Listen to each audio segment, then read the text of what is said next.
Praise the Lord. மீண்டும் உங்களை சந்திப்பதில் கர்த்தருக்குள் மிகவும் மகிழ்ச்சி அடைகிறேன். இன்றைய தலைப்பு என்னன்னா, அசுத்தங்களை களைந்து போடுங்கள். அசுத்தம் நம்ம யாருமே இந்த அசுத்தத்தை விரும்ப மாட்டோம். அசுத்தம் நம்ம வீட்லயோ நம்முடைய சரீரத்திலயோ நம்ம ட்ரெஸ்லயோ இருந்ததுன்னா உடனே நம்ம என்ன பண்ணுவோம்னா அந்த அசுத்தத்தை முதலாவது களைந்து போட்டுட்டு அந்த இடத்தை நம்ம சுத்தப்படுத்துவோம்ல. இதே போலதான் தேவனாகிய கர்த்தரும் அவர் தங்கி வியாபரிக்கிற இடமாகிய ஆலயமாகிய நம்முடைய இருதயம் சுத்தமா இருக்கணும், பரிசுத்தமா இருக்கணும் அப்படின்னு சொல்லிட்டு ஆசைப்படுறாங்க. வசனம் சொல்லுகிறது 1 தெசலோனிக்கேயர் 4:7 வசனம், தேவன் நம்மை அசுத்தத்திற்கல்ல பரிசுத்தத்திற்கே அழைத்திருக்கிறார். இன்றைக்குமே நம்ம அறிந்தோ அறியாமலோ தேவனாகிய கர்த்தருடைய பார்வைக்கு அசுத்தமா தெரிகிற ஒரு சில காரியங்கள் நம்முடைய இருதயத்துல நம்முடைய சரீரத்துல இருக்கு. இன்றைக்கு தேவனாகிய கர்த்தர் அந்த அசுத்தமான காரியங்கள் அகற்றப்படணும் அப்படின்னு சொல்லிட்டு விரும்புறாங்க. இன்றைக்கு தேவனாகிய கர்த்தருடைய பார்வையில அசுத்தமா தெரியுற ஒரு சில காரியங்களை குறித்துதான் இந்த வீடியோல நம்ம பார்க்க போறோம். முதலாவது மாறுபாடான இருதயம். தேவனாகிய கர்த்தர் நம்மளை சிருஷ்டிக்கிறதுக்கு முன்பாகவே நம்ம நடக்க வேண்டிய வழிகள் இதுதான் அப்படின்னு சொல்லிட்டு ஆயத்தம் பண்ணி வச்சிருக்காங்க. வசனம் சொல்லுகிறது எபேசியர் 2:10 வசனம், ஏனெனில் நற்கிரியைகளை செய்கிறதற்கு நாம் கிறிஸ்து இயேசுக்குள் சிருஷ்டிக்கப்பட்டு தேவனுடைய செய்கையாய் இருக்கிறோம். அவைகளில் நாம் நடக்கும்படி அவர் முன்னதாக அவைகளை ஆயத்தம் பண்ணி இருக்கிறார். தேவனாகிய கர்த்தர் நம்மளை சிருஷ்டிக்கிறதற்கு முன்னதாகவே அவைகளை ஆயத்தம் பண்ணிட்டாங்க. நம்ம நடக்க வேண்டிய வழிகளுக்கு அப்படியே எதிர் விதமான எண்ணங்களை கொண்டுள்ள இருதயத்தை தான் மாறுபாடான இருதயம் அப்படின்னு சொல்லிட்டு சொல்லுவோம். இந்த மாறுபாடான இருதயத்தை தேவனாகிய கர்த்தர் வெறுக்கிறார். இந்த மாறுபாடான இருதயம் தேவனாகிய கர்த்தருக்கு முன்பாக அசுத்தமா தெரியுது. அடுத்தது என்னன்னா, பிறனை ரகசியமாய் அவதூறு செய்தல்.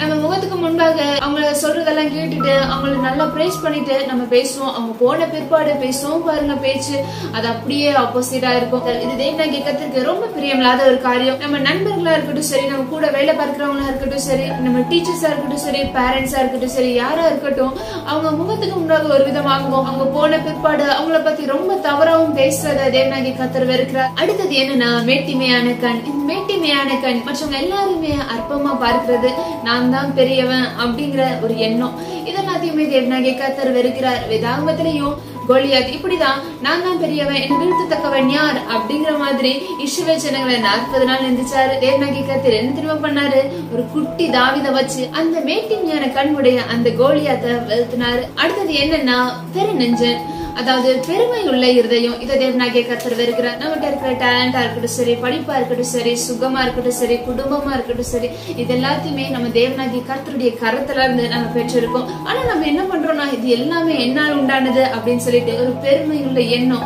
அவங்களுடைய இருதயத்துல இருக்கும். இதெல்லாவற்றுமே தேவனாகிய கர்த்தர் வெறுக்கிறார். அடுத்தது என்னன்னா, கபடு செய்கிறவன். கபடுள்ள இருதயத்தை தேவனாகிய கர்த்தர் வெறுக்கிறார். அதாவது ஒருத்தரை ஏமாற்றணும் அப்படிங்கிற ஒரு வஞ்சகமான ஒரு எண்ணத்தோட நம்ம ஒருத்தரை அணுகிறத தேவனாகிய கர்த்தர் விரும்புகிறதே இல்ல. இதே அந்த மனிதன் தேவனாகிய கர்த்தருக்குள்ள இல்லாத மனிதனா இருந்தா நீங்க வெறுக்கிற வலையில என்னமோ அவங்க விழலாம்.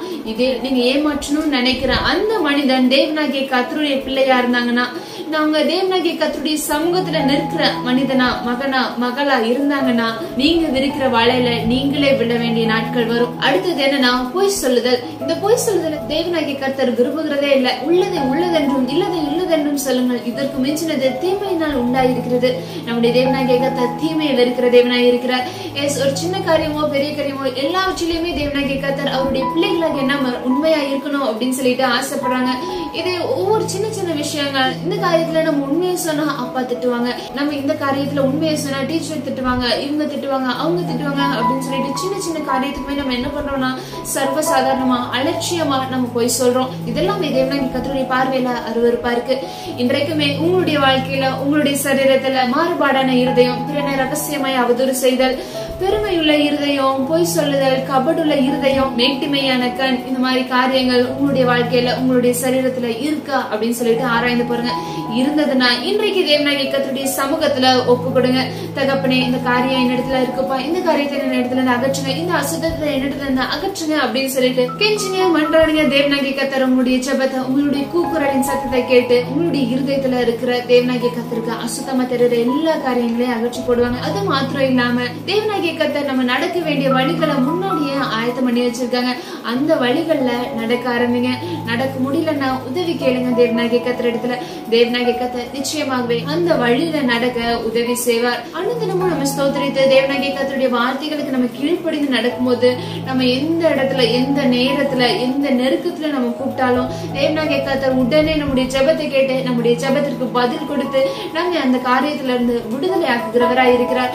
அது மாத்திரம் இல்லாம இன்னொரு முக்கியமான விஷயம் என்னன்னா, நம்ம நன்றி உள்ளவர்களாக இருக்க வேண்டும். வேதாமத்திலையும் தாவீது சொல்றாரு, என் ஆத்துமாவே கர்த்தரை ஸ்தோத்திரி, என் முழு உள்ளமே அவருடைய பரிசுத்த நாமத்தை ஸ்தோத்திரி. என் ஆத்துமாவே கர்த்தரை ஸ்தோத்திரி, அவர் செய்த சகல உபகாரங்களையும் மறவாதே. தேவனாகிய கர்த்தர் நம்முடைய வாழ்க்கையில, உங்களுடைய வாழ்க்கையிலும் என்னுடைய வாழ்க்கையிலும் ஏராளமான நன்மைகள், ஒன்றல்ல இரண்டல்ல ஏராளமான நன்மைகளை செஞ்சிருக்காங்க. அந்த நன்மைகளை நம்ம ஒரு நாளும் மறந்து நன்றி இல்லாதவர்களா நம்ம இருக்கக்கூடாது. தேவனாகிய கர்த்தர் நம்முடைய வாழ்க்கையில செய்த ஒவ்வொரு நன்மைகளுக்காகவும் தேவனாகிய கர்த்தருக்கு நம்ம நன்றி செலுத்துகிறவர்களாக இருக்க வேண்டும். நன்றி செலுத்தி நன்றி உள்ளவர்களாக இருக்க வேண்டும். இதைதான் அந்த தாவீது ராஜா தன்னுடைய ஆத்துமாக்கு அவர் என்ன பண்றாருன்னா கட்டளை கொடுக்கிறாரு, என்னுடைய ஆத்துமாவே நீ தேவனாகிய கர்த்தர் செய்த சகல உபகாரங்களையும் சகல நன்மைகளையும் மறந்துடாத அப்படின்னு சொல்லிட்டு தன்னுடைய ஆத்துமாக்கு கற்றுக் கொடுக்கிறாரு, கட்டளை கொடுக்கிறாரு. இன்றைக்கு நம்மள எத்தனை பேர் நம்ம நன்றி உள்ளவர்களா இருக்கோம் ஆராய்ந்து பாருங்க. தேவனாகிய கர்த்தர் ஒரு நன்மைங்க செய்யறாங்கன்னா ஒரு வாரம் ஞாபகம் வைக்கிறோம், ஒரு மாதம் ஞாபகம் வச்சு நன்றி சொல்றோம், அதுக்கப்புறம் மறந்துடுறோம். அதுக்கப்புறம் ஒரு பிரச்சனை வரும், பிரச்சனை வந்த உடனே ஐயோ தகப்பனே அப்படின்னு சொல்லிட்டு சோர்ந்து போயிடுறோம். ஒரு சிலர் என்ன பண்ணுவாங்கன்னா பிரச்சனை வந்த உடனே ஜெபிக்கவாவது போவாங்க. தேவனாகிய கர்த்தர் இதுக்கு முன்னாடி நிறைய நன்மைகளை செஞ்சிருக்காங்க, இதுல இருந்து என்ன காப்பாத்துவாங்க அப்படின்னு சொல்லிட்டு ஜெபிக்க போவாங்க. ஆனா இன்னும் அநேகர் என்ன பண்ணுவாங்கன்னா சோர்ந்து போய் என்ன பண்ணுவாங்கன்னா வழி விலகி போயிடுவாங்க. இதெல்லாத்தையுமே தேவனாகிய கர்த்தர் வெறுக்கிறார். அதனால இன்றைக்கு உங்களுடைய வாழ்க்கையில, உங்களுடைய சரீரத்துல, உங்களுடைய இருதயத்துல எதெல்லாம் தேவனாகிய கர்த்தருக்கு அசுத்தமா தெரியுதுன்னு சொல்லிட்டு ஆராய்ந்து பாருங்க. உங்களை நீங்களே புடமிடுங்க. தேவனாகிய கர்த்தரை நோக்கி கேளுங்க, தகப்பனே என்னுடைய வாழ்க்கையில உங்களுக்கு பிரியமான காரியங்கள் என்னெல்லாம் இருக்கு எனக்கு கற்றுக் கொடுங்க, எனக்கு காண்பீங்க அப்படின்னு சொல்லிட்டு கேளுங்க. தேவனாகிய கர்த்தர் நிச்சயமாக அந்த காரியங்களை நமக்கு காண்பித்து கொடுப்பார்.